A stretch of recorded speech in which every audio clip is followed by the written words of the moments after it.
Hello friends, ഇത് നമുക്ക് വളരെ എളുപ്പത്തിൽ നല്ല ടേസ്റ്റി ആയിട്ടുള്ള ഒഡീഷ സ്പെഷ്യൽ പട്ടാണിക്കാട്ടിലെ കറി എങ്ങനെയാണ് ഉണ്ടാക്കിയെടുക്കുന്നത് നോക്കാം. ഇത് നമുക്ക് സൈഡ് ഡിഷായിട്ട് ചപ്പാത്തിയുടെയും ചോറിൻ്റെയും ഒക്കെ കൂടെ കഴിക്കാൻ അടിപൊളിയാണ്. അപ്പോൾ അതിനായിട്ട് ഞാനിവിടെ പട്ടാണിക്കാട്ടിലെ ഒരു 10 മണിക്കൂറോളം വെള്ളത്തിൽ കഴുകി കുതിർക്കാനായിട്ട് വെച്ചിട്ടുണ്ടായിരുന്നു. പിന്നെ എടുത്തിട്ടുള്ളത് ഉരുളക്കിഴങ്ങാണ്. ഒരു മീഡിയം വലുപ്പത്തിലുള്ള ഉരുളക്കിഴങ്ങ് വളരെ ചെറിയതായിട്ട് കട്ട് ചെയ്ത് എടുത്തു വെച്ചിട്ടുണ്ട്. തൊലി കളഞ്ഞിട്ട് കട്ട് ചെയ്ത് എടുത്ത് വെച്ചിട്ടുണ്ട്. പിന്നെ ഒരു 3 ബേ ലീഫും എടുത്തു വെച്ചിട്ടുണ്ട് കേട്ടോ. ഇനി നമുക്ക് കുതിർത്തിട്ടുള്ള പട്ടാണിക്കടല ഒരു കുക്കറിലേക്ക് ഇട്ട് കൊടുക്കാം. പട്ടാണിക്കടലയുടെ വേവെന്ന് പറയുന്നത് ചിലത് പെട്ടെന്ന് വെന്ത് വരും, എന്നാൽ ചിലത് കുതിർത്താലും കുറച്ചും കൂടി ടൈം എടുക്കും കേട്ടോ അത് വെന്ത് വരാനായിട്ട്. അപ്പോൾ നമ്മളിത് ഞാനിപ്പോൾ ഒരു 4 വിസിലാണ് അടിച്ചെടുക്കാൻ പോകുന്നത്. നമ്മൾ പട്ടാണിക്കടലയുടെ കൂടെ തന്നെ കട്ട് ചെയ്ത് വെച്ചിട്ടുള്ള ഉരുളക്കിഴങ്ങും ബേ ലീഫും ഒരു ലേശം മഞ്ഞൾപ്പൊടി, അതിലേക്ക് ആവശ്യത്തിനുള്ള ഉപ്പ്, പിന്നെ ആ പട്ടാണിക്കടലയുടെ മുകളിൽ ഒരല്പം മുകളിൽ നിൽക്കത്തക്ക വിധത്തിൽ വെള്ളവും കൂടി നമ്മളിതിലേക്ക് ഒഴിച്ചു കൊടുക്കുന്നുണ്ട്. ബേ ലീഫൊക്കെ ചേർത്ത് കൊടുക്കുമ്പോൾ ഒരു പ്രത്യേക ഒരു ഫ്ലേവർ വരും കേട്ടോ നമ്മുടെ ഈ ഒരു കറിക്ക്. അപ്പോൾ ഞാൻ ഉപ്പ് ഇട്ട് കൊടുക്കട്ടെ. ഉപ്പ് നമുക്ക് കുറച്ച് ഇട്ട് കൊടുത്താൽ മതി. പിന്നീട് നമുക്ക് അത് കറി റെഡിയാക്കുന്ന സമയത്ത് ടേസ്റ്റ് നോക്കിയിട്ട് ആഡ് ചെയ്യാവുന്നതാണ് കേട്ടോ. അപ്പോൾ ഞാൻ വെള്ളം ഒഴിച്ച് കൊടുക്കുന്നുണ്ട്. അപ്പോൾ കുറച്ച് അതിന് മുകളിൽ നിൽക്കുന്ന വിധത്തിലാണ് വെള്ളം ഒഴിച്ച് കൊടുത്തിട്ടുള്ളത്. ഇനി നമുക്ക് കുക്കറിൻ്റെ മൂടി അടച്ച് വെച്ചിട്ട് 4 വിസിൽ വരുന്നവരെ ഹൈ ഫ്ലെയിമിൽ കുക്ക് ചെയ്തെടുക്കാം. അപ്പോൾ എല്ലാ പട്ടാണിക്കടലയും ഇത്രയും 4 വിസിലൊന്നും അടിച്ചെടുക്കേണ്ട ആവശ്യം ഉണ്ടാവില്ല കേട്ടോ. നമ്മൾ ഒരു 8-10 മണിക്കൂർ വെള്ളത്തിൽ കുതിർത്ത് കഴിഞ്ഞാൽ ചിലപ്പോൾ ഒരു 2 വിസിലൊക്കെ അടിച്ച് കഴിയുമ്പോഴേക്കും നന്നായിട്ട് വെന്ത് വരും. ഞാനിത് മുമ്പ് ഉണ്ടാക്കിയിട്ടുള്ളത് കൊണ്ടാണ് 4 വിസിൽ അടിച്ചെടുക്കുന്നത്. നിങ്ങളപ്പോൾ ഒരു 2 വിസിലോ 3 വിസിലോ കഴിയുമ്പോൾ സ്റ്റവ് ഓഫ് ചെയ്തിട്ട് അതിന് പ്രഷർ പോയതിന് ശേഷം ഓപ്പൺ ചെയ്ത് നോക്കുക.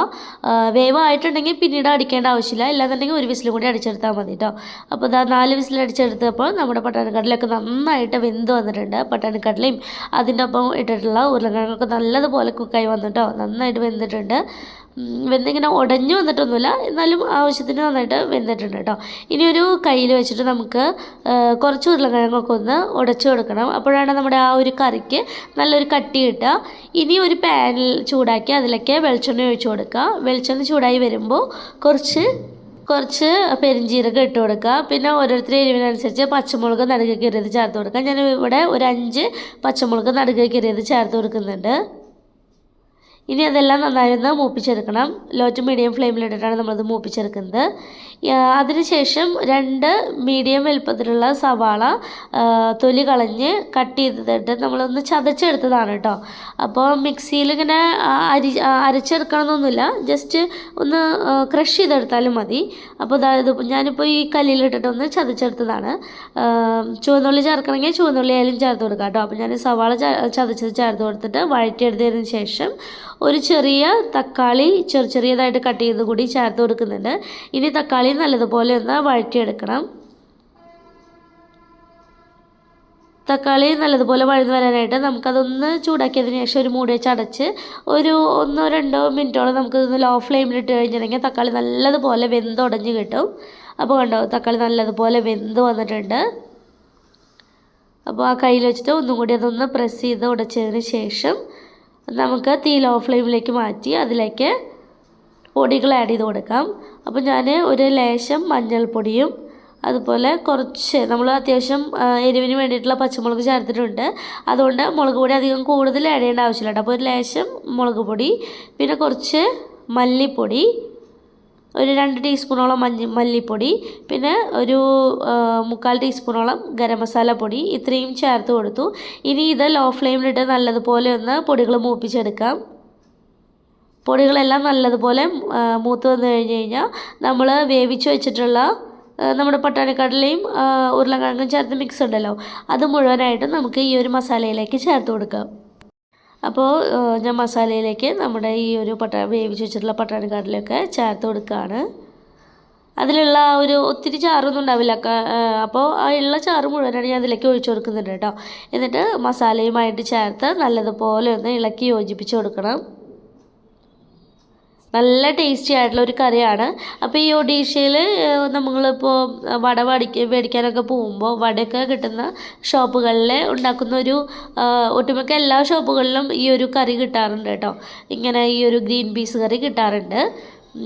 അപ്പോൾ ഇതാ നമ്മൾ നല്ലതുപോലെ ഇളക്കി യോജിപ്പിച്ച് ഒന്ന് തിളപ്പിച്ചെടുക്കണം. അപ്പോൾ ഇത് അത്യാവശ്യം നല്ല കട്ടിക്കാണ് ചാറ് ഇരിക്കുന്നത്. ഇതൊന്ന് കട്ടി കുറയ്ക്കുന്നതിനായിട്ട് നമുക്ക് അല്പം വെള്ളം കൂടി ഒഴിച്ചു കൊടുക്കാം. അങ്ങനെ വെള്ളം ഒഴിച്ചു കൊടുത്തിട്ട് നമുക്ക് ആ കറി ഒന്ന് ലൂസാക്കി എടുക്കാം കേട്ടോ. നമ്മുടെ പാകത്തിനനുസരിച്ചിട്ട് കറി ഒന്ന് ലൂസാക്കി എടുക്കാം. എന്നിട്ട് നമുക്ക് ചപ്പാത്തിയുടെയോ പൊറോട്ടയുടെയോ അല്ലെങ്കിൽ നമുക്ക് ചോറിൻ്റെ കൂടെയൊക്കെ കഴിക്കാൻ നല്ല ടേസ്റ്റിയാണ് ഈ ഒരു കറി. അപ്പോൾ എല്ലാവരും ഒന്ന് ട്രൈ ചെയ്ത് നോക്കുക. കണ്ടില്ല, നല്ല അടിപൊളിയായിട്ടുള്ള കറിയാണ്. ഇനി നമുക്ക് ഇത് തീ ഓഫ് ചെയ്തതിന് ശേഷം ടേസ്റ്റ് നോക്കിയിട്ട് ഉപ്പ് കുറവുണ്ടെങ്കിൽ ഉപ്പും അതുപോലെ ഒരു ലേശം ഗരം മസാല പൊടി കൂടി നമുക്കിതിന് മുകളിലേക്ക് സ്പ്രെഡ് ചെയ്ത് കൊടുക്കാം. പിന്നെ നല്ലൊരു ഫ്ലേവറിന് വേണ്ടിയിട്ട് കുറച്ച് മല്ലിയില പൊടിയായിട്ട് അരിഞ്ഞത് കൂടി ചേർത്ത് കൊടുക്കുന്നുണ്ട്. അത് ഓപ്ഷനിലാണ് കേട്ടോ, നിങ്ങൾക്ക് വേണമെന്നുണ്ടെങ്കിൽ ചേർത്ത് കൊടുത്താൽ മതി. അതുകൂടി ചേർത്ത് കൊടുക്കുമ്പോൾ ഒരു പ്രത്യേക ഒരു ഫ്ലേവർ വരും നമ്മുടെ കറിക്ക്. അപ്പോൾ ഇത്രയുള്ള സംഭവം സെറ്റായിട്ടുണ്ട്. അപ്പോൾ നിങ്ങൾ ട്രൈ ചെയ്ത് നോക്കുക. നിങ്ങൾക്ക് വീഡിയോ ഇഷ്ടമാണെന്നുണ്ടെങ്കിൽ ലൈക്ക് ചെയ്യാനും ഷെയർ ചെയ്യാനും കമൻറ്റ് ചെയ്യാനും മറക്കരുത് കേട്ടോ. അതുപോലെ എൻ്റെ ചാനൽ ആദ്യമായിട്ട് കാണുകയാണെന്നുണ്ടെങ്കിൽ ഒന്ന് സബ്സ്ക്രൈബ് ചെയ്ത് സപ്പോർട്ട് ചെയ്യണേ. Thanks for watching.